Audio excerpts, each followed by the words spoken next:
आज मैं आपको बताऊंगा कि छठ व्रत और पूजन कब से और क्यों शुरू हुआ। तो आइए जानते हैं छठ पूजा की शुरुआत की वह पवित्र कथा। बहुत प्राचीन समय की बात है। सूर्यवंश में एक महान राजा हुए, राजा प्रियव्रत। उनकी रानी का नाम था मालिनी। वे दोनों बहुत धर्मपरायण, दयालु और न्यायप्रिय थे। उनके राज्य में सब सुखी थे, परंतु उनके जीवन में एक ही दुख था। उनके कोई संतान नहीं थी। राजा और रानी ने वर्षों तक तप किया और अंततः महर्षि कश्यप से संतान प्राप्ति हेतु यज्ञ करवाया। यज्ञ पूर्ण हुआ और महर्षि ने उन्हें प्रसाद के रूप में खीर दी। कहा, हे राजन, इससे तुम्हें पुत्र प्राप्त होगा। राजा रानी बहुत प्रसन्न हुए। उन्होंने प्रसाद ग्रहण किया और कुछ समय बाद रानी गर्भवती हुई।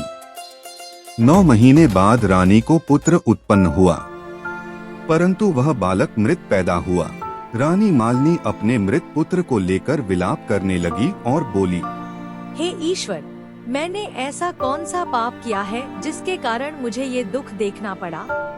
तभी रात के समय जब रानी विलाप कर रही थी, आकाश से एक देवी प्रकट हुई और बोली, हे रानी मालिनी, मैं हूँ सूर्य देव की बहन षष्ठी देवी। तुमने पहले मेरा व्रत नहीं किया, इसलिए तुम्हें यह दुख मिला है। यदि तुम श्रद्धा और विश्वास से मेरा पूजन करोगी तो तुम्हें जीवित पुत्र प्राप्त होगा और तुम्हारा वंश बढ़ेगा। रानी ने अगली सुबह कार्तिक मास के शुक्ल पक्ष की चतुर्थी तिथि को व्रत करना प्रारंभ किया। रानी ने सुबह स्नान किया, शुद्ध होकर षष्ठी देवी की आराधना की, व्रत रखा और विधिपूर्वक पूजन किया। उन्होंने नदी के तट पर जाकर सूर्य देव और षष्ठी माता को अर्घ्य दिया। उनकी भक्ति देखकर देवी प्रसन्न हुई और आशीर्वाद दिया और बोली, हे रानी, मैं तुम्हारी भक्ति से प्रसन्न हूँ। अब तुम्हें समय आने पर पुत्र सुख प्राप्त होगा। कुछ ही दिनों में रानी को एक सुंदर जीवित पुत्र प्राप्त हुआ। राजा प्रियव्रत और रानी मालिनी का हर्ष असीम था।